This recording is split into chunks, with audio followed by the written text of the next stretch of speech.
या आप NIS में एडमिशन लेना चाहते हैं और कंफ्यूज है कि मैं किसके लिए फॉर्म भरूं, स्ट्रीम 1 के लिए फॉर्म भरूं या स्ट्रीम 2 के लिए फॉर्म भरूं, और उसमें भी ये स्ट्रीम 1, स्ट्रीम 2, स्ट्रीम 3 और स्ट्रीम 4 क्या होते हैं, और कहीं मैंने जो फॉर्म भरा वो गलत ना हो जाए और बाद में वो रिजेक्ट ना हो जाए।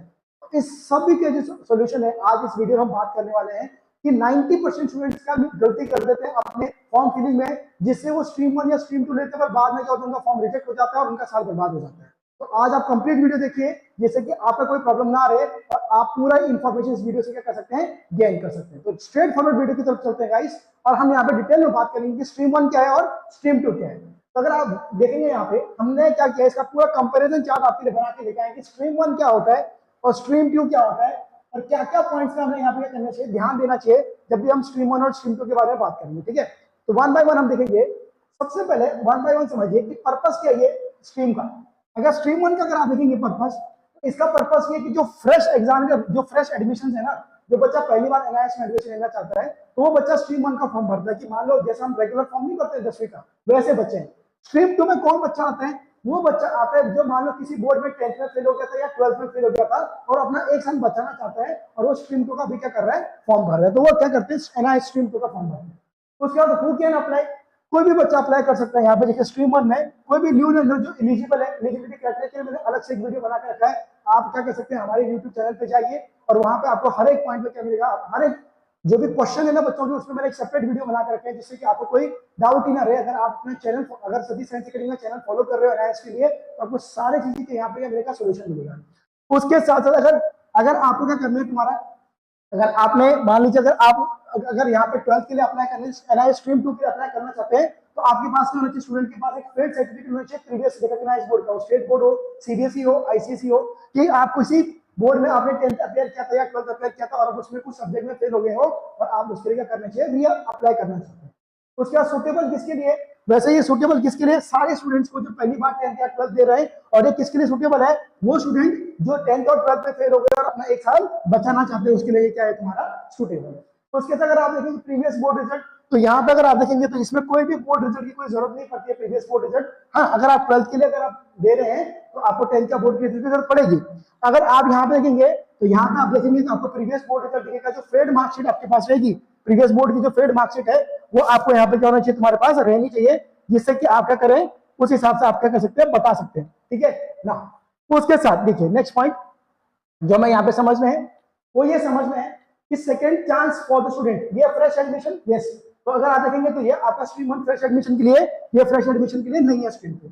अगर आप देखेंगे second chance for a failed student, इस केस में सेकंड चांस की बात नहीं होती क्योंकि न्यू लर्नर के लिए रहता है। इस केस में आपका स्ट्रीम 2 में it is a second chance and best chance for the student to crack there, आपका जो बोल सकते हैं NIS के एडमिशन लेके अपना साल बर्बाद होने से बचा के आप क्या कर सकते हैं, अपना साल सेव कर सकते हैं, और उससे आपको क्या मिल जाएगी, जल्द से जल्द आपकी मार्कशीट भी मिल जाएगी। Recognised board accepted, yes. तो यहाँ पर हर एक रिकॉग्नाइज्ड बोर्ड दोनों को एक्सेप्ट करता है। ठीक है, वो न्यू लर्नर हो या आपका क्या होगा, फेल स्टूडेंट हो, NIS में दोनों ही बच्चे क्या कर सकते हैं, अप्लाई कर सकते हैं ना। एजुकेशनल ऑब्जेक्टिव यहाँ पे क्या होता है, ये कंप्लीट सेकेंडरी और सीनियर सेकेंडरी एजुकेशन प्रोवाइड करता है यहाँ पे आपका स्ट्रीम 1। और अगर आप स्ट्रीम 2 की बात करेंगे तो कंटिन्यू एजुकेशन, कि जो बच्चे फेल हो गए उनका साल बर्बाद ना हो, उनके लिए एजुकेशन कंटिन्यू रहे, उसके लिए ये रहता है। TOC आप दोनों में एलिजिबल हो सकते हैं, और यहाँ पे जैसे स्ट्रीम 1 में मेनली TOC अवेलेबल नहीं होता है और स्ट्रीम 2 में आप TOC लेते हैं, क्योंकि आप किसी सब्जेक्ट में फेल हुए, अगर आप फेल हुए आपके पास कोई प्रीवियस मार्कशीट है तभी तो आप TOC लोगे। अगर आप फेल ही नहीं हुए, कोई प्रीवियस मार्कशीट ही नहीं है, तो TOC किधर से लोगे आप, है ना। तो ये हिसाब से आपको यहाँ पे क्या होना चाहिए, पता होना चाहिए। उसके साथ साथ अगर आप देखेंगे, हम अगर पब्लिक एग्जामिनेशन के बारे में बात करेंगे तो ये आपका क्या है, तुम्हारा एज पर NIS शेड्यूल में आप पब्लिक एग्जाम दोनों में क्या कर सकते हैं, अपेयर कर सकते हैं। उस हिसाब से सर्टिफिकेट अवॉर्डेड, दोनों केस में आपको एक ही सर्टिफिकेट मिलता है, NIS का सर्टिफिकेट मिलता है, सीनियर सेकेंडरी या सेकेंडरी जिसके लिए अप्लाई करना चाहते हैं 10th या 12th के लिए, तो सर्टिफिकेट वही रहता है जो आप दोनों केस में स्ट्रीम 1 या स्ट्रीम 2 में सर्टिफिकेट को फर्क पड़ता नहीं। उसके बाद क्या है, रिकॉग्निशन, दोनों ही स्ट्रीम की रिकॉग्निशन है अच्छे से, आप किसी भी all over India, all over world में आप यूज कर सकते हो। हायर एजुकेशन एलिजिबिलिटी, हर एक एजुकेशन में आप देखने को मिलेगा, आप JEE नीट करते हैं, कोई भी अगर आप कोई भी अदर गवर्नमेंट एग्जाम के लिए प्रिपेयर कर रहे हैं तो हर एक इसमें एलिजिबल है।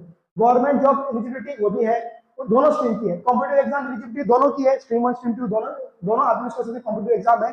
स्टडी मोड, दोनों में स्टडी मोड में आप देखो ऑनलाइन ऑफलाइन दोनों आपको मिलेगा। स्टडी मोड में आप देखेंगे तो फ्लेक्सिबल रहता है इस केस में, ठीक है, flexible self learning with PCB support, और या अगर आप flexible self learning with PCB support, दोनों केस में आपको देखने को मिलेगा।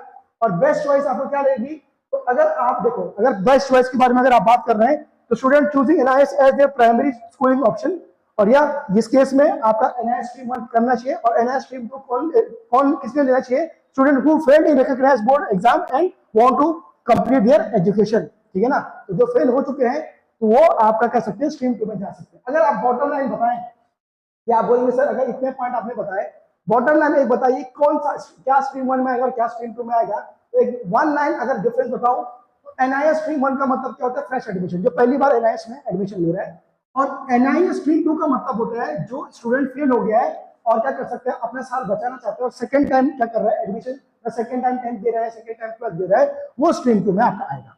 इंपॉर्टेंट पॉइंट एक है, ये आपकी चीज यहाँ पे ध्यान रखना, दोनों स्ट्रीम हो, ठीक है, दोनों स्ट्रीम, वो स्ट्रीम 1 हो स्ट्रीम 2 हो, ये आपका एनआईएस सर्टिफिकेट प्रोवाइड करती है, ठीक है ना। और ये क्या है तुम्हारा हर एक एग्जाम, हर एक इंस्टीट्यूशन में ये क्या है तुम्हारा वैलिड आपका रहता है। तो आई होप गाइस कि आपको समझ में आ गया कि स्ट्रीम 1 क्या है और स्ट्रीम 2 क्या है। वैसे स्ट्रीम 4 स्ट्रीम 3 भी होता है एंड स्ट्रीम 4 भी होता है, ठीक है, स्ट्रीम 3 एंड स्ट्रीम 4 भी होता है।